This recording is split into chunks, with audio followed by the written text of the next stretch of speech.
یزید نے اب کیا کیا، کیونکہ بڑا چلاک آدمی تھا، بڑا شاطر تھا، بڑا تیز تھا، اس نے ولید کو خط لکھا، کہنے لگا کہ فوری طور پہ عبداللہ ابن عباس کو بلاؤ اور اسے کہو میری بیعت کریں۔ یہ جو بیعت ہوتی تھی نا، یہ بھی سن لے کیا ہوتی تھی، یہ بیعت حلف ہوتا تھا کہ میں اللہ رسول کے نام پہ حلف دیتا ہوں کہ میں یزید کی اطاعت کروں گا، میں اس کے خلاف کوئی بغاوت نہیں کروں گا۔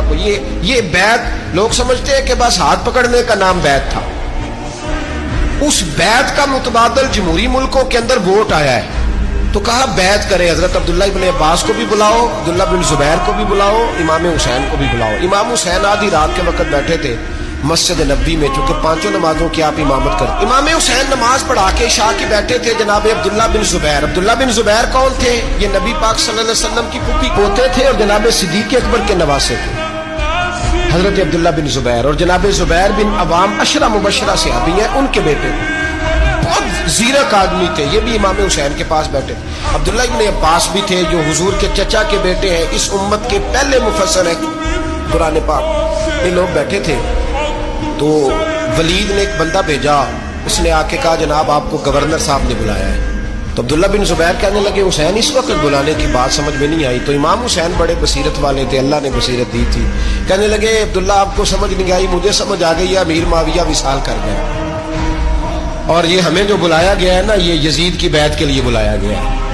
تو کہا پھر آپ آدھی رات کو نہ جائیں، آپ کے لیے خطرہ ہوگا۔ تو امام حسین فرمانے لگے خطرہ حسین کو نہیں ہوتا، نہیں کہا پھر بھی آپ مہربانی کریں ذرا احتیاط سے جائیں۔ تو جناب عبداللہ ابن زبیر نے، عبداللہ ابن عباس نے 14 بندے نیزے دے کے، تلواریں دے کے امام حسین کے ساتھ بھیجے اور کہا کہ امام حسین اگر اس نے کوئی غلط ملت بات کی نا، زبردستی بیعت کرنے کا کہا، تو آپ بس کوئی ایک بات اونچی آواز میں کر دینا، یہ سپاہی پیچھے آ جائیں گے۔ امام حسین ان 14 بندوں کو لے کے گورنر ہاؤس پہنچ گئے۔ جب آپ وہاں پہنچے اس نے بتایا، اس نے کہا جی حضرت امیر معاویہ انتقال کر گئے اور آپ نے یزید کی بیعت کرنی ہے۔ تو امام حسین فرمانے لگے میں چھپ کے بیعت نہیں کروں گا، مجمع لگاؤ، جمعے والے دن اعلان کرو، جو طریقہ ہے حضرت ابوبکر صدیق کا، جو طریقہ ہے حضرت عمر فاروق کا، جو انداز حضرت عثمان غنی کا ہے، جو مولا علی کا ہے، سر عام اعلان کرو، اگر ساری دنیا یزید کی بیعت کرے گی تو میں بھی تیار ہوں۔ تم مجھ سے بیعت لے کے پھر لوگوں کو بتانا چاہتے ہو کہ حسین بیعت ہو کر رہے ہیں تو تم کیوں نہیں کر رہے؟ میں عام آدمی نہیں ہوں، لہذا چھپ کے بیعت نہیں کرتا۔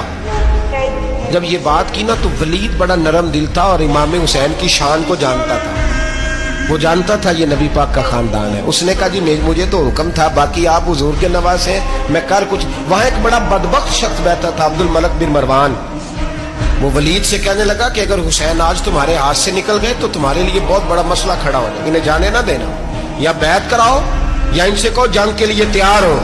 تو امام حسین رضی اللہ تعالیٰ عنہ کے کانوں میں آواز گئی تو فرمانے لگے ابن مرجانہ، اگر تیرے اندر جرت ہے تو آ سامنے حسین کے، اس کے کانوں میں باتیں نہ کر، کانا پھوسی نہ کر، باہر آ میدان میں، شرارت نہ کر، باہر آ، میں تمہیں ابھی بتاتا ہوں کہ حسین سے مقابلہ کرنے کا انجام کیا ہے۔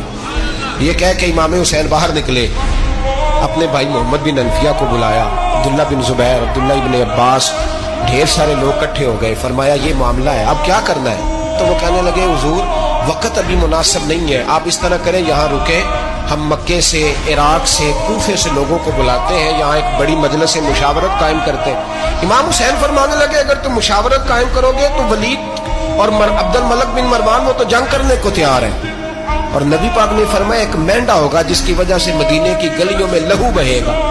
فرمانے لگے میں وہ بکرا، وہ مینڈا نہیں بننا چاہتا۔ کہا پھر آپ کیا کریں گے؟ تو امام حسین رو پڑے، فرمانے لگے میں مدینہ چھوڑ جاؤں گا لیکن مدینے کی حرمت پامال نہیں ہونے دوں گا۔